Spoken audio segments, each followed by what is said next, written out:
The following program is brought to you by Pizza Productions.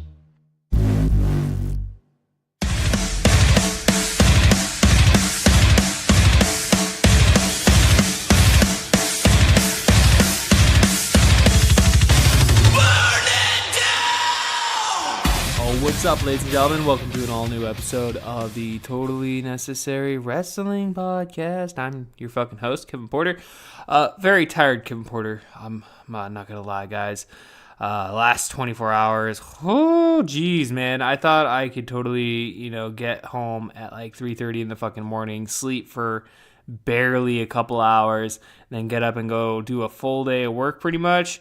I don't know if I'm cut out to be doing this type of shit anymore. I definitely need to have a full day of rest when doing a show like that. Like I can get up, I can go out and do it. Like I can come home at 3:30, but man, I gotta sleep in, longer than 8 o'clock in the fucking morning, guys. What's up, guys? Hopefully you guys are out there and are having a pretty good Thursday/Friday. I don't know when you're specifically listening to this here. I don't know how much I really feel like talking about wrestling, guys. I don't know about you, but I'm got a little bit of a hangover from professional wrestling. I didn't watch NXT this week. I listened to a podcast reviewing it, so I kind of got an idea what happened there, and it seemed like there was some development. I mean, you got the whole, Adam Cole getting mad at Roderick Strong in regards to his loss last week. Apparently Roderick Strong is getting the brunt of Adam Cole's frustration. But other than that, man, I did like this week on Raw and Smackdown was pretty fucking underwhelming. I'd rather talk about what I did last night. First off, at least, man, shit, dude. So I went and saw the Interrupters at the Showbox at the Market. It's in like just fucking Bite, right? Anyway, that's not like who's never been in Seattle or whatever, but like Pike's Market, that's like what Seattle's famous for. Well, this venue is like right across the street from Pike's Market, so it's kind of cool in that sense there. I mean, you're like right there. So we went there. We popped into the Pike's Brew Pub and we had a good couple beers while we were there. Me and my buddy Ray. So we had a couple beers before we went into the show. From there, man. Dude, just fucking had a good couple beers, went in, hung out in the mosh pit the whole entire fucking show, dude. Like, the whole entire set, dude. I was just fucking in there. And it was like a good hour and a half, dude. So it was really fucking fun. You could definitely feel the love coming from that pit, dude, from all the people in that pit. No violence, nothing, anything like that. Everybody was there just to have a good time, dude. There was like maybe like one asshole, but I think he kind of calm down there after a minute. So other than that, dude, I'm just like extremely fucking tired. I know I was on the podcast just earlier today, if you listen to that, talking about I could have one beer and I'll be good. And I definitely can, dude. I've proven to myself that, dude, I can have one beer and be fine, or have a couple beers and be fine. But just kind of after some thinking about my life and just kind of thinking about things that I want to accomplish, and it's just like, I need to get back into, focus mode in regards to my body, my mind, and my health and whatnot. And, unfortunately, alcohol just isn't something that, I need to be consuming right now, guys. So I'm officially on the wagon again as of this morning. It's not to say I got like wasted last night or anything. I definitely felt good. It's fine. Ate food after. Had a fun trip home. Thank you, Ray, for getting me home safe. I don't know. It's fun, but at the same time, it's just like it's not that fun. It's not that fun. It's again, you romanticize this shit in your head so much that you're just like, oh, I miss it. And like I'm glad that I took this last month and I had a couple instances of having a couple drinks here and there, and was able to enjoy it. Fucking smoked a cigar last night, first time doing that in a while.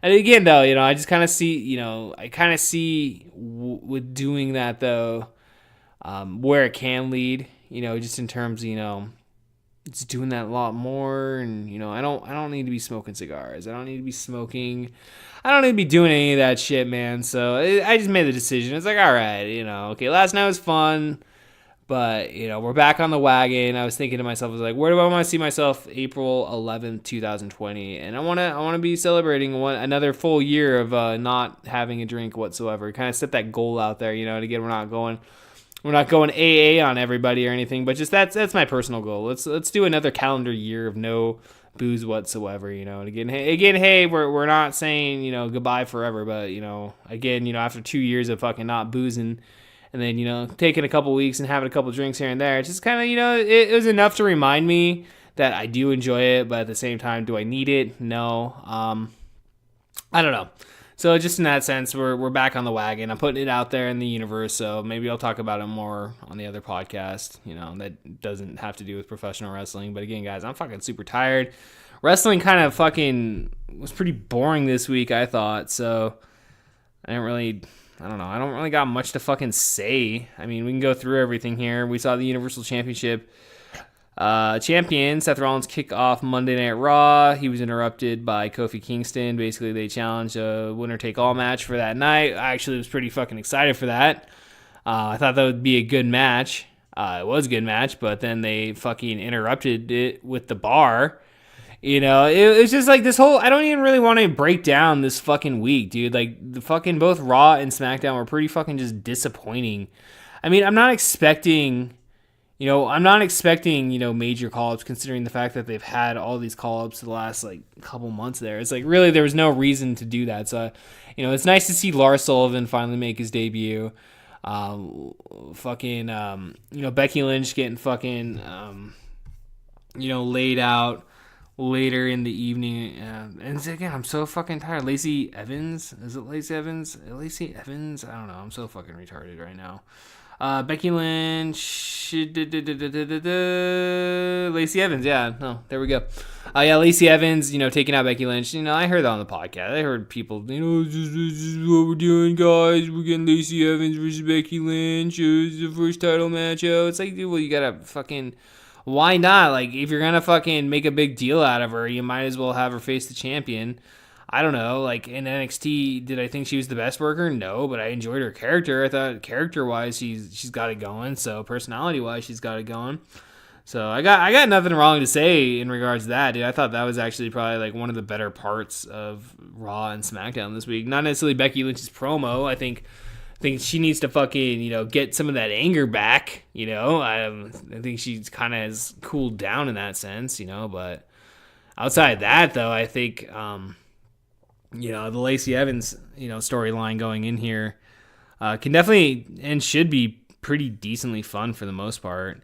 Kind of getting sick and tired of seeing Aleister Black and Ricochet. I know they just debuted, but I'm kind of over. I've made mention of this, but I'm over the whole. And I don't know. It's just everything gets fucking repetitive, dude. You watch this shit week in, week out, dude. This shit's gonna get repetitive, and maybe that's more on me, and maybe I should take a break from professional wrestling. But man, I like doing this podcast, so I like hanging out with you guys once a week and, get a bullshit about wrestling, and then kind of, gives me reasoning to watch the pay-per-views and whatnot. I'm scrolling through here, seeing what else was on. Dean Ambrose is officially gone, it looks like, from WWE, got taken out by Bobby Lashley. That's cool. We saw an Intercontinental Championship match. Finn Balor defended against returning Sami Zayn. Here's something, I guess I can get my teeth into. Fucking, Sami Zayn's back. He's talking shit about the fans. He's still a bad guy. So yeah, cool, man. We saw him show up on SmackDown later. I guess they're gonna be in Montreal for the Superstar Shakeup this coming week here. So that'll be interesting to see how they handle his hometown and him not getting cheered the whole entire night. The fucking Undertaker returned, guys, and he interrupted Elias. I mean, it's not like they had anything planned for him at WrestleMania. It's not like I want to see an Undertaker match. The idea is, I don't know, dude, but him just showing up on the night after Raw, I guess it's an effort, but it's again, we've seen The Undertaker. Do I need to see The Undertaker again in 2019, guys? No, I really don't. And I'm sorry, Undertaker. I'm sorry. I love you, Undertaker. I'm sorry, but fuck. I just don't need to see it, dude. I just don't need to see it. We saw in our winner-take-all match, Kofi Kingston take on Seth Rollins. This match didn't really get going that much. But then, they build this whole entire fucking show around, title versus title. And I'm like, fuck yeah, I want to see this. Oh, the bar. Oh, it's a tag match now. It's the bar. It's like, fuck the bar, dude. Fuck Sheamus. Fuck fucking Cesaro. Fuck that fucking tag team.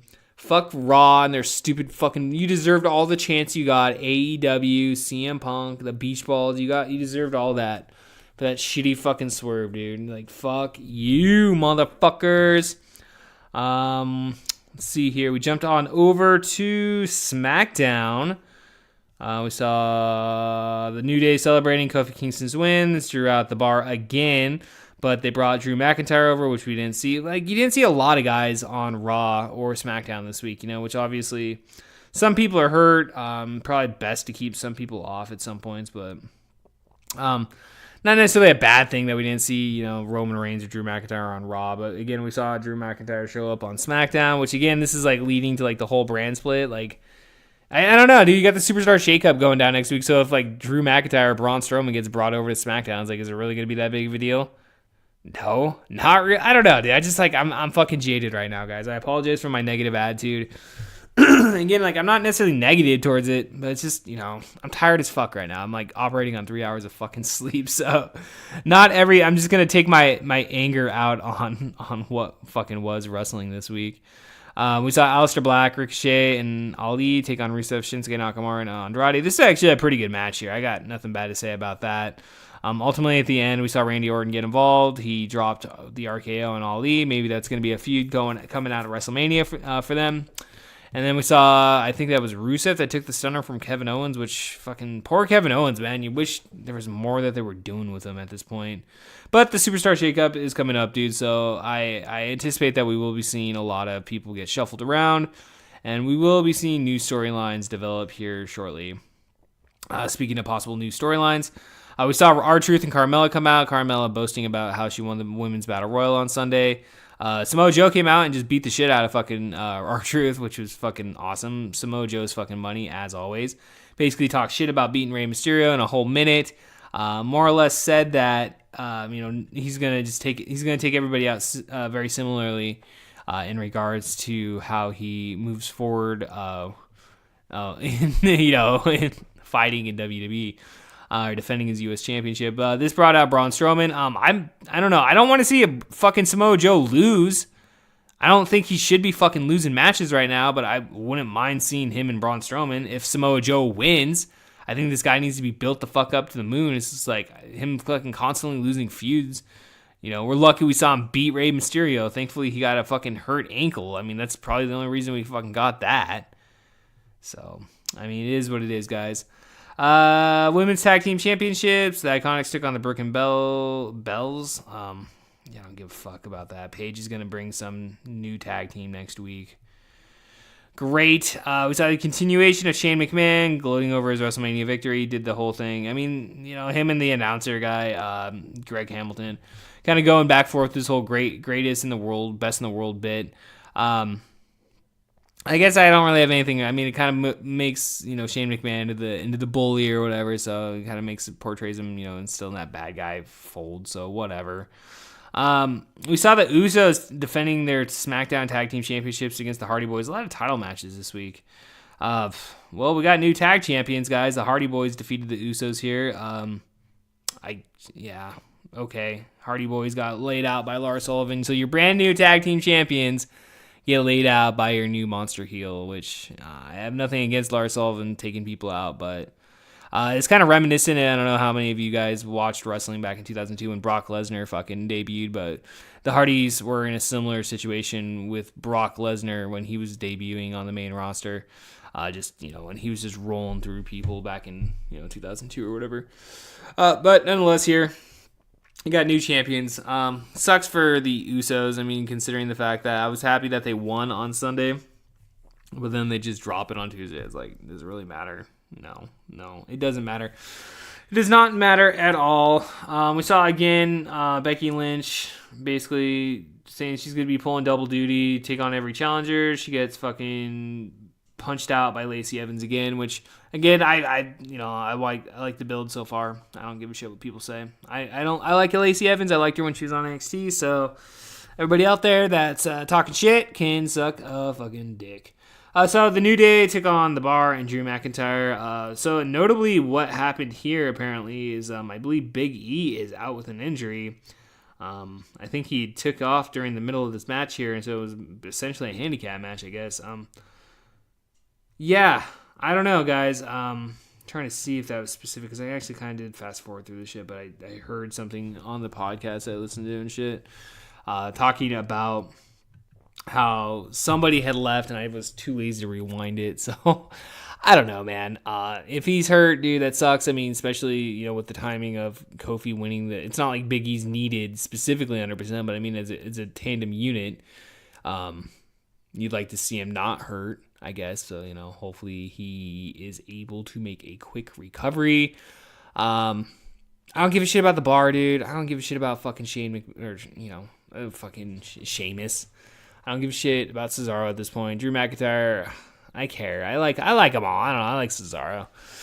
I don't know, guys. This was wrestling this week. I'm looking forward to the Superstar Shakedown, or Shake-Up. I think that's going to be a lot more funner of shows, because we are going to be seeing people go back and forth. So hopefully more surprises this coming week. But yeah, really disappointing additions. Like, if I would have been at WrestleMania this year and stayed for both those shows, I've been like, what? To see the fucking Undertaker? What? See Lacey Evans take out Becky Lynch? Dude, it's pretty piss poor in my opinion. So, I don't know, ladies and gentlemen. Dude, that's we got a short episode this week for the Totally Necessary Wrestling Podcast, guys. I need to get some fucking sleep. Need to get some food probably in me. Getting back on the wagon, dude. No more drinking for Kevin Porter, dude. We're fucking doing this, dude. We're fucking doing this. We're putting it out in the universe. We're going to get back into exercising. We're going to eat a little bit better. Drop a little bit of weight that we put on over the last couple months, dude. We got to do it, dude. Now's the time. Got to push it. And hopefully WWE will push to put out a good product here in the next couple weeks. So if you haven't checked it out as of yet, dude, we got brand new episodes all across the board on our network this week. First off, dust off that old copy of the In the Mouth of Madness being featured on the In the Mouth of Madness podcast this week. We reviewed John Carpenter's In the Mouth of Madness film that came out back in 1995. Yeah, I'd never seen that movie before I saw it, and it was okay. I mean, I don't know. Brandon really liked it. I'm probably not going to watch it again, but hey, you might as well at least watch it with us and listen to us talk shit about it. So that was pretty fun. And then also we got Brandon Huck on the podcast that no one listens to this week. We got awesome guests coming up the next couple weeks, guys. I've been talking to some people and we got shit lined up. So if you're a listener for the first time, or if you're a returning fan, I say thank you, and definitely stay tuned here for the next couple weeks, guys, because it's only gonna get better. And until then, I'm Kevin Porter, and we will see you next time.